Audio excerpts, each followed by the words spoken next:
أهلا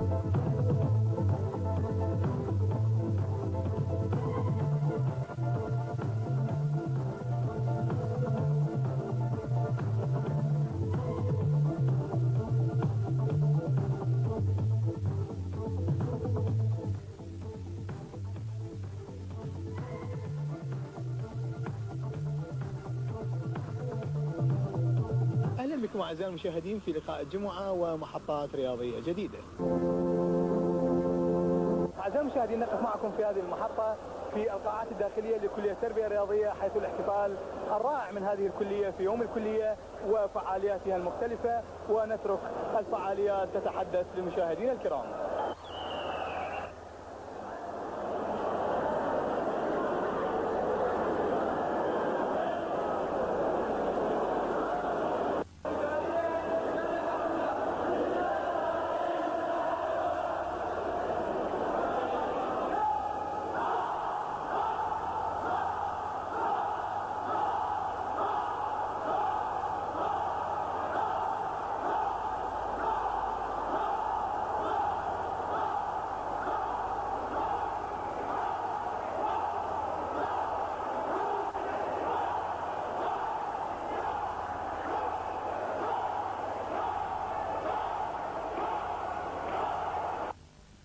اللي راح يشوف اهو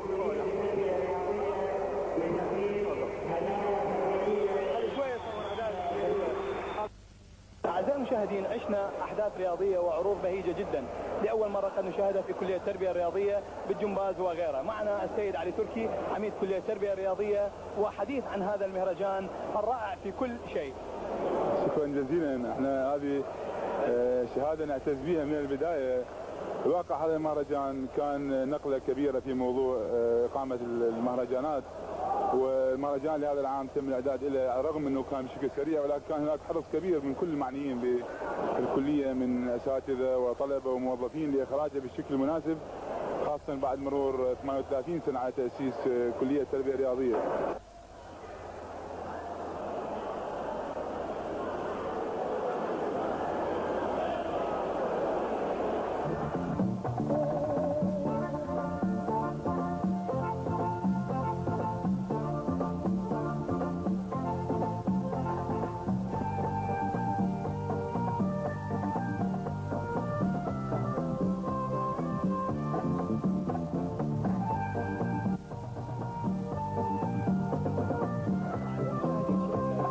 التربية الرياضية واحتفالها أول عرض ثنائي في الجمباز. أحمد سكران ولبنى قمر وحديث عن هذا العرض الثنائي. طبعا تعتبر رياضة الجمباز الأكروباتيكية من الرياضات الجديدة بالنسبة للعراق، بس هي بالنسبة قديمة بالنسبة لباقي الدول الأوروبية، ولكن هذا العرض الذي قدمناه في كلية التربية الرياضية هو عرض بسيط، وذلك لتشجيع اللعبة والاستمرار بها نحو التطور المستمر إن شاء الله. تضيف لبنى؟ يعني مو لعبتنا الأساسية، بس سويناها تمهيد للاعبين اللي يجون معنا، واحنا الآن أديناها يعني مو بشكل كل جيد لكن بشكل لعبة كبير. ونعود أعزائي المشاهدين إلى دوري كرة القدم، وهذه المشاهد من مباريات الدور السادس وأهداف هذا الدور. كرة إلى الجهة الثانية وشرار مرة أخرى كريم شاكر يضرب، والهدف الأول شرار حيدر. هاي عادة من الزميل المخرج عباس محمود. شوف هذا مبهر، يرفع كرة إلى الجهة الثانية. شرار أول مرة ما سيطر عليه، مرة ثانية كريم شاكر يضرب كرة.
وعامر، ويصفر الحكم ضربة جزاء للجوية. سعد يتقدم، سعد عبد الحميد ويسدد، والقوية الجميلة الهدف الأول للجوية من سعد عبد الحميد.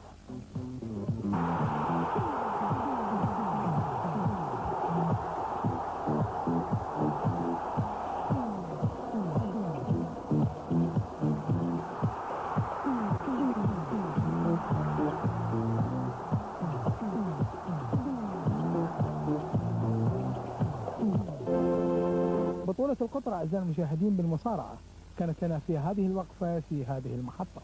ونزال وزن 55 كيلوغرام، سيطرة سريعة لبسام، وسام بسام من الصليخ يسيطر وهو بطل القطر لعدة مرات، عمره 13 سنة، يحسم السيطرة بالنقطة الأولى للنزال، ثم ينتقل لمحاولة الاستدارة بالمنافس.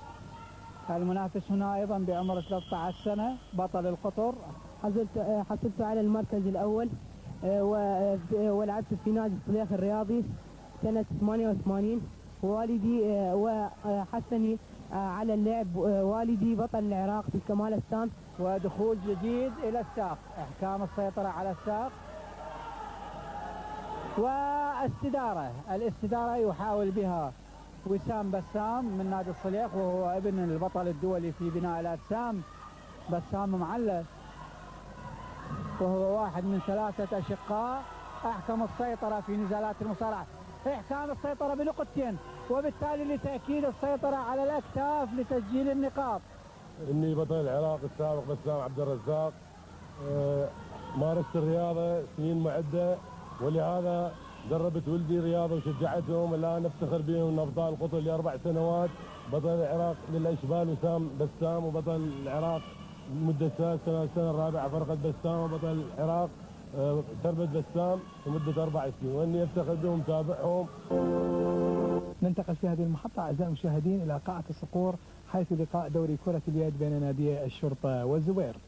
وفريق يعني جاي قاطع مسافة، يحاول انه يظهر بمستوى جيد، ولازم يحتم فد نتيجة بهاي المباراة، وان شاء الله نفوز احنا، وكل اتمناه احنا نفوز لانه قاصدين مسافة بعيدة. طبعا مباراة حساسة، وان شاء الله املنا كبير انه نفوز اليوم ونحقق نتيجة، لانه املنا كبير بالفوز حتى نطلع من المراكز ان شاء الله ال3 الأولى. والله مستعدين استعداد جيد، ويعني مصممين نفوز اليوم يعني. طبعا فريقنا نستعد للمباراة، وفريق نادي الزبير من الفرق القوية، ومعظم لاعبيه يلعبون للمنتخب الوطني، واحنا صار اسبوعين نتهيئ للمباراة، وان شاء الله نفوز اليوم ونقدم مستوى جيد. الحقيقة الفريق قوية وبيها ندية، وإن شاء الله نقود المباراة بطريقة وفق القانون، ونحقق التوازن بالتحكيم باستخدام الفائدة بالعقوبات بالتدرج بالعقوبات، ونتمنى الفريقين إن شاء الله الموفقية واللعب ضمن القانون.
أعزائي المشاهدين، يشهد جمهور الكرة في ملعب الشعب هذا اليوم لقاء كبيرا في دوري الكرة لفريقي الزوراء والكرخ. الكرخ سبق أن فاز بالمرحلة الأولى على الزوراء ب3 أهداف مقابل هدفين. ماذا سيثمر هذا اللقاء؟ كانت لنا هذه الوقفة مع الفريقين وكادرهم التدريبي في آخر تمارينهم استعدادا لهذه المباراة. هل سيواصل الزوراء زحف للحاق بالجوية، أم أن فريق الكرخ سيقدم عيدية لفريق القوة الجوية. هذا ما سنراه في لقاء اليوم. كريم أحمد، سدد أحمد وجول من أجمل أهداف المباراة. أحمد إن شاء الله راح نقدم مباراة جميلة جيدة ترضى الجمهور اللي راح يحضر المباراة.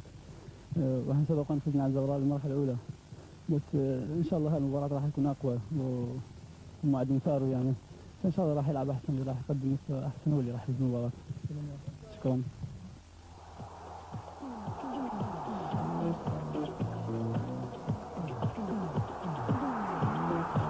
عموما انا بالبدايه اقول مبروك للفريق الفائز، بس ان شاء الله النقطتين تكون من نصيب الزوراء. كريم صدام، كريم يتقدم، ينفرد كريم. أعزائي المشاهدين، من نجوم الكرخ شرار حيدر، وبنفس الوقت كان نجم لقاء الزوراء والكرخ في المرحلة الأولى. ماذا عاد للقاء الثاني مع الزوراء؟ أهلا وسهلا أستاذ رائد. الحقيقة مباراة كبيرة تنتظرنا ضد فريق الزوراء. فريق الزوراء فريق كبير وله جمهوره وبه نجوم لاعبين دوليين، والحقيقة أنا مهمتي يعني راح تكون صعبة تقريبا. ليش؟ لأن راح نلعب مان تو مان ويا أحمد راضي، وأحمد راضي اللاعب الأول باتيا، ومثل ما يعرفني يعني أحمد راضي أنا ما أعرفه، أعرف مميزاته وأعرف نقاط ضعفه، وإن شاء الله أستطيع أن أوقفه حتى أخدم فريقي نطلع بنقطتين المباراة. كرة إلى الجهة الثانية وشرار مرة أخرى، كريم شاكر يضرب، والهدف الأول شرار حيدر. هاي عادة من الزميل المخرج عباس محمود. شوف هذا مبهر، يرفع كرة إلى الجهة الثانية. شرار أول مرة ما سيطر عليه، مرة ثانية كريم شاكر يضرب كرة. إن شاء الله نقدم مباراة جيدة ترضينا وترضي الجمهور، إن شاء الله نفوز. طيب كريم صدام، يا كريم ممتاز. ومن مباريات دوري كرة السلة المهمة أعزائي المشاهدين، شهد دوري كرة السلة لقاء القمة بين ناديي الكرخ والشرطة، وكانت لنا هذه الوقفة في قاعة صدام حسين للألعاب الرياضية. وهذه المباراة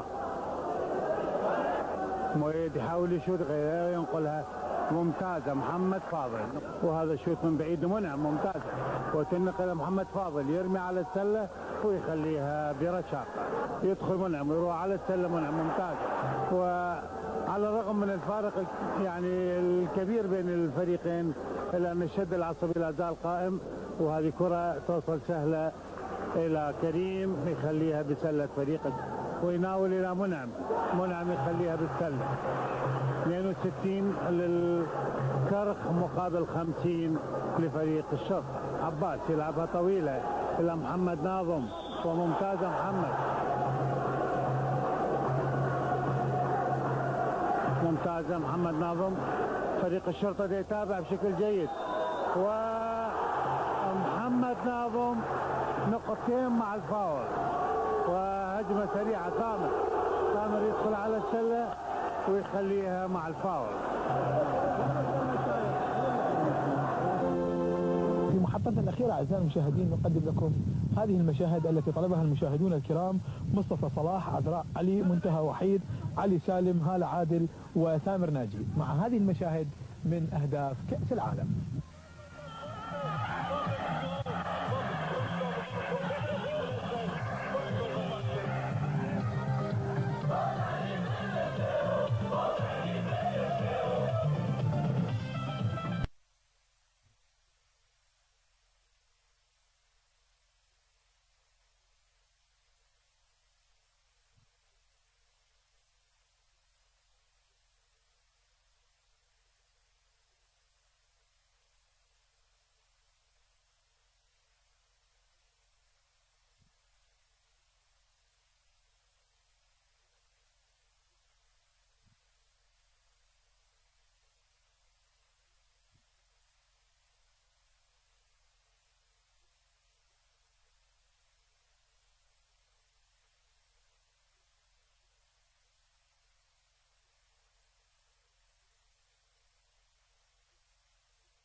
Als hij erin gaat, staan we op gelijke hoogte.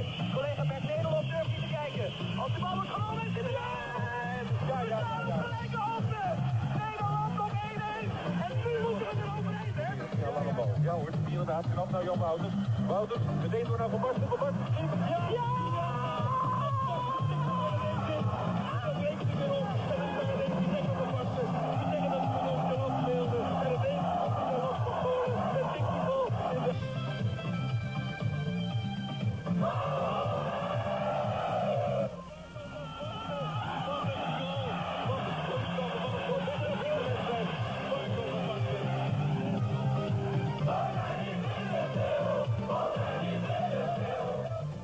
صور هذه الحلقة أعزائي المشاهدين عصمت محمد وحسن كاظم عادل ناجي وسعد عبد الله وأحمد محمد وياسر قاطع. في الختام تقبلوا آخر تحياتنا وإلى اللقاء.